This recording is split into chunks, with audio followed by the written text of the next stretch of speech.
En esta clase voy a hacer una presentación de la obra de Kant, en particular relacionada con la metafísica y la teoría del conocimiento, y un repaso breve de los puntos fundamentales de su crítica de la metafísica y la teoría del conocimiento, asumiendo que son temas que ya han sido estudiados en Introducción a la Filosofía. La obra de Kant es muy vasta, tanto en cantidad como en variedad temática. Tiene muchas obras publicadas en vida, algunos textos breves, algunos textos que quedaron como borradores, cartas que han sido importantes y también apuntes de sus clases. Los temas sobre los que trató han sido muchos, no solamente la metafísica y la teoría del conocimiento, sino también la ética, la filosofía del derecho, la filosofía de la historia, la antropología, la filosofía de la religión, la filosofía natural, la lógica, etc. Así que es un autor que ha sido muy importante, por supuesto, en la filosofía occidental y muy influyente en distintas áreas del conocimiento. Para hacer un repaso de algunas de sus obras principales, vamos a usar un criterio muy habitual, que es el que distingue un gran grupo de obras a partir de 1781, que es el año en el que publica la primera edición de la Crítica de la Razón Pura. A las obras a partir de 1781 se las conoce como pertenecientes a la etapa crítica, mientras que un grupo también numeroso de obras anteriores a esa etapa se los conoce como una etapa precrítica. El tema de la metafísica fue el leitmotiv fundamentalmente de esa primera etapa, digamos, la etapa precrítica, y la obra de la etapa crítica donde se ocupa de la metafísica, y es un tema que lo preocupó desde siempre a Kant y tuvo distintos momentos de acercamiento a ciertas tradiciones filosóficas de su tiempo. Él se forma en la universidad fundamentalmente en la filosofía alemana de Leibniz y Wolff, y entonces en esta primera época de la etapa precrítica tiene una gran coincidencia con esa filosofía que él denomina dogmática, y también nosotros hoy podríamos llamar filosofía racionalista. En esa etapa, ese primer momento de la etapa crítica, lo que hace es, en distintas obras, buscar los fundamentos de la metafísica, desarrollar una metodología racionalista para justificar el conocimiento, la existencia de Dios, la idea de la providencia divina, la inmortalidad del alma, y también sobre las primeras causas de la naturaleza. Van a ver en este grupo de obras que aquí cito, el que trabaja sobre cuestiones de la filosofía natural, por ejemplo, en los pensamientos sobre la verdadera estimación de las fuerzas vivas. Él básicamente se basa en la teoría leibniziana de las fuerzas, en contraposición a los cartesianos, y trata de darle una fundamentación metafísica última a la posición de Leibniz. Y también en la historia general de la naturaleza y teoría del cielo trata sobre la cuestión de la filosofía natural, en este punto ofreciendo una cosmología, que es una explicación del origen del universo,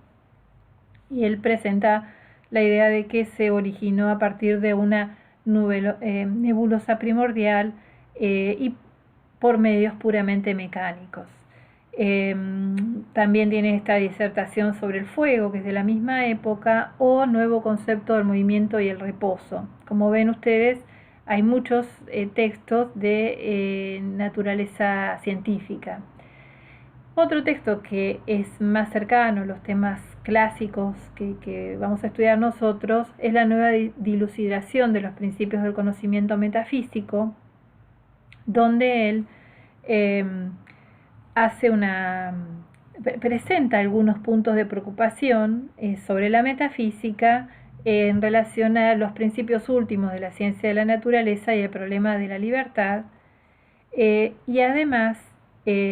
presenta una primera versión crítica del argumento ontológico de la existencia de Dios. Sin embargo, todavía está muy cerca de, por ejemplo, el principio de razón suficiente, al que acepta, y bueno, es en función de eso que estudia y enseña metafísica. Pero este momento de acercamiento fuerte a la tradición de Leibniz y de Wolff entra en crisis en la etapa siguiente, que son estos 10 años. Es un momento de ruptura y de desilusión. De esta época es una frase que él dijo, en la que dice que él estuvo enamorado de la metafísica y que fue un amor no correspondido. Más o menos es esa la idea. Entonces, lo que ocurre en ese momento es que él se encuentra insatisfecho con la metafísica dogmática. Después vamos a analizar un poco más el sentido de esta crisis y también la influencia que tiene el pietismo y el empirismo en esta crisis. Lo que se ve en una obra en particular, por ejemplo, Los sueños de un visionario, explicados por los sueños de la metafísica, es una crítica fuerte y explícita al dogmatismo, y él, a partir de los escritos de un místico sueco, Emanuel Swedenborg, con un tono sarcástico, satírico, compara a los dogmáticos alemanes con este espiritualismo fantástico, y piensa que las caracterizaciones de los atributos de Dios o de la inmortalidad del alma que han definido los filósofos dogmáticos alemanes, en definitiva, son fantasías, ¿no? Que no tienen verdaderamente una justificación racional última. Y también se ve un tono de cierto escepticismo, digamos, nunca es un escepticismo abierto, pero algunos ven que hay como una cercanía al escepticismo en esta obra. También una obra importante de crítica es El único fundamento posible de una demostración de la existencia de Dios, donde hace ya una crítica a fondo de distintos argumentos sobre la existencia de Dios y en particular del argumento ontológico. Y otra obra muy importante de esta etapa aparece en 1770, que es la disertación inaugural sobre las formas y principios de los mundos sensibles e inteligibles, que es el discurso inaugural que él da cuando comienza su curso de metafísica, cuando toma el cargo. Es muy importante porque ahí aparecen los primeros esbozos de un sistema propio de metafísica que va a continuar y profundizar en la crítica de la razón pura 11 años después. Lo que aparece aquí ya es una aceptación del espacio absoluto newtoniano, en contraposición a las ideas leibnizianas del espacio y el tiempo como relativos. Y el punto para Kant es mostrar cuál es el fundamento metafísico de ese concepto de espacio, o de esa idea, vamos a decir así, del espacio absoluto newtoniano. Entonces, de lo que trata es de explicar estos fundamentos, y ahí es cuando empieza a definir la razón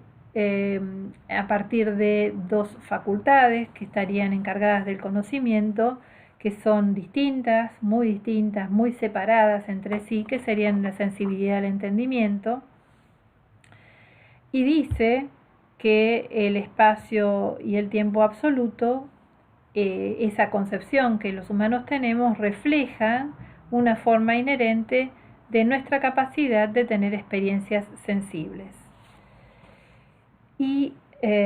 la certeza que tenemos respecto del espacio absoluto newtoniano se basa en definitiva en esa forma de experimentar que tiene nuestra razón, nuestra mente, nuestro medio para conocer, y que se confina, se limita a las apariencias a través de los sentidos y no a las cosas como son en sí mismas. Ahí ya aparece la noción de lo en sí, de lo aparente, pero no está exactamente de la misma manera que en la crítica de la razón pura, donde va a haber algunos cambios que son significativos. Pero este es un primer momento muy importante que va a marcar una senda de reflexión. Y de hecho, en los próximos 10 años, entre 1771 y 1781, una década que se la suele llamar década del silencio en Kant, se va a dedicar a reelaborar y a pensar lo que en principio apareció en la Dissertatio, y luego va a tomar una forma muy definida, propia y revolucionaria, como él mismo lo presentaba, como una revolución copernicana, en 1781, en la primera edición de la Crítica de la Razón Pura, que aquí pongo con la abreviatura habitual por las siglas en alemán, que bueno, es como siempre se lo suele citar, KRV. Bien, esta obra, para presentarla rápidamente, ¿qué es lo que presenta? En definitiva, una fundamentación general de las leyes de la ciencia, de las ciencias naturales, una metafísica de la experiencia, que generaliza el enfoque que había aparecido en la Dissertatio, agregando ahora, además de la categoría de espacio y tiempo, o de la noción, mejor dicho, de espacio y tiempo, no categoría porque es una palabra que tiene un sentido técnico en Kant muy, muy propio. Entonces, lo que ya había aparecido respecto del espacio y del tiempo, ahora se agrega los conceptos del entendimiento, los conceptos puros del entendimiento, llamados categorías, y los principios de los juicios, la analítica de los principios. Incluye las formas generales de las leyes de conservación de la naturaleza, la causalidad universal, la interacción universal, y sostiene que esas leyes generales de las ciencias naturales son conocidas con certeza y a priori. Pero también dice que nuestra representación de las cosas como nos son dadas no se corresponden con las cosas como son en sí mismas, sino que estos objetos, en tanto son fenómenos, se corresponden con nuestro modo de representación. Así que algunos elementos de la Dissertatio persisten, pero hay otra elaboración y vamos a verlo un poco mejor en la clase siguiente. Esta primera versión luego tuvo un momento intermedio que son los prolegómenos, que es una presentación introductoria a la crítica de la razón pura, es una mirada más sencilla de presentar los fundamentos de su metafísica, y luego en 1787 aparece la segunda edición de la crítica, que tiene algunos agregados muy importantes y algunos cambios significativos, por ejemplo en la deducción trascendental de las categorías. Otras obras de la etapa crítica que son centrales son primero en 1788, que publica la Crítica de la Razón Práctica dedicada a la moral. Anteriormente había publicado los prolegómenos a toda metafísica futura que pueda presentarse, la fundamentación metafísica de las costumbres en 1785, y en 1790 aparece la Crítica de la Facultad de Juzgar, una de cuyas partes tiene que ver con la estética. Otras obras importantes de este periodo, aunque muchas más, son las que están vinculadas con la filosofía de la historia, la respuesta a la pregunta que es la ilustración y la idea para una historia universal en sentido cosmopolita. Y también podemos agrupar la religión dentro de los límites de la media razón, publicada en 1793, y el conflicto de las facultades. Los vinculo porque en ambos se trata sobre la cuestión de la teología y la religión. En la primera está muy focalizada a la cuestión de qué debe ser la religión y cómo debe estar limitada por la razón, mientras que la segunda tiene que ver más con una cuestión de política académica, de las relaciones entre la facultad de filosofía con la facultad de teología. La obra de la religión dentro de los límites de la razón le trajo a Kant varios problemas, fue censurada por el emperador nada menos, Federico Guillermo II, no podía enseñar temas vinculados con la teología. Kant, que ya para esa altura era un profesor muy destacado y prominente, cuya filosofía era enseñada por otros, digamos, era ya un filósofo de primerísima línea, por ejemplo por Reinhold, y luego, bueno, Fichte primero lo sigue y después se separa de él, digamos, de su filosofía. Y el conflicto de las facultades es una obra que también es polémica, porque justamente generaba la crítica de los teólogos, ya que se ponía a la filosofía como una ciencia que determinaba los límites de todas las demás, incluso los de la teología, y entonces tenía un lugar de preponderancia. Esa censura que había tenido respecto a sus posiciones sobre la religión y la teología se levantó cuando, unos años después, de 1793, asume otro emperador, que es Federico Guillermo III, que tenía una mirada menos conservadora a este respecto. Bien, y otra obra que también es muy importante de este periodo es la antropología en sentido pragmático, etc.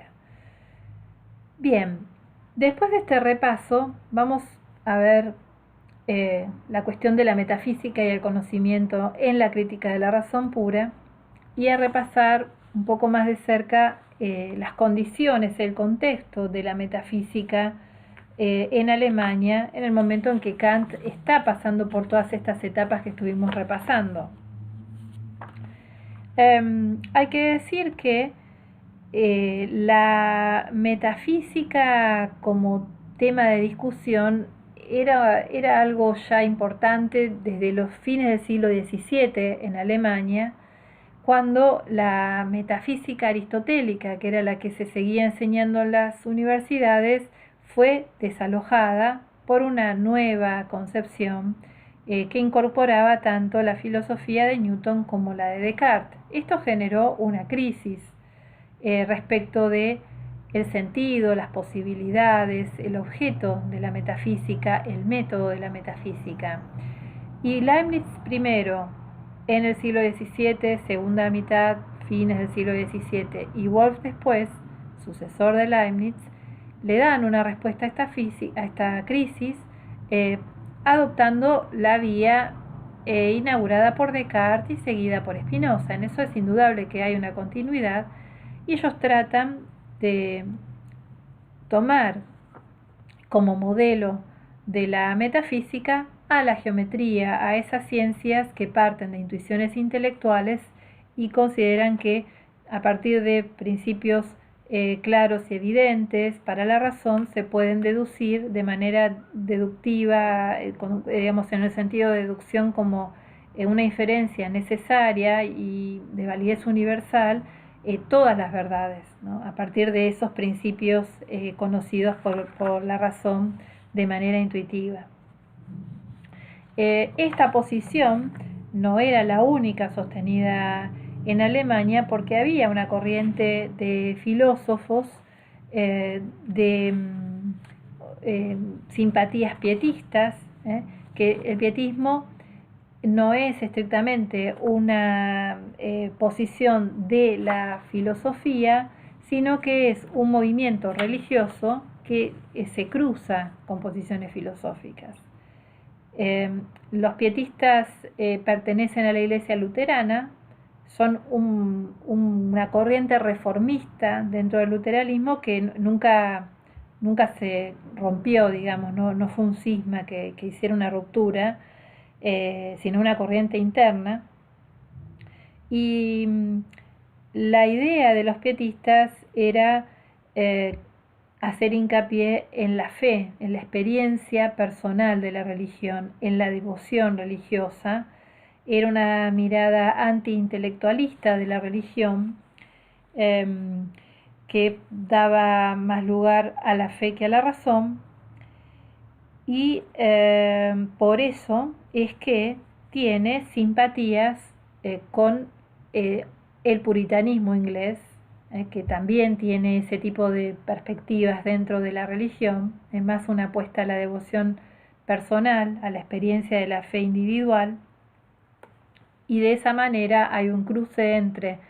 el pietismo alemán luterano, y el puritanismo inglés calvinista. Ambos apuestan por el sentimiento religioso, la experiencia religiosa. En el ámbito intelectual, el pietismo tuvo mucha fuerza en la Universidad de Halle y también se expandió a otros lugares de Alemania. Por eso, cuando Kant estudia en Alemania, en la Universidad de Königsberg, se da un conflicto entre los pietistas y los wolfianos entre 1740 y 1750, y por eso se llama un concurso, la Academia de Berlín llama un concurso sobre la metafísica, y Kant escribe una obra conocida como Los progresos de la metafísica. Los pietistas tienen una simpatía muy fuerte por el empirismo. Entonces hay autores como Bude, Lange y Crucius que en el ámbito de la universidad se oponen al método propuesto por Leibniz y Wolff y apuestan al método experimental e inductivo, y creen que los conceptos verdaderos deben construirse a partir de la experiencia. Así es que cuando Kant se forma, conoce estas discusiones, y como él mismo reconoce y explícitamente lo dice, más allá de su formación dogmática en la filosofía de Leibniz y Wolff, también llega a conocer la filosofía de Hume, que es la que, como él dice, lo despertó del sueño dogmático. La palabra dogmatismo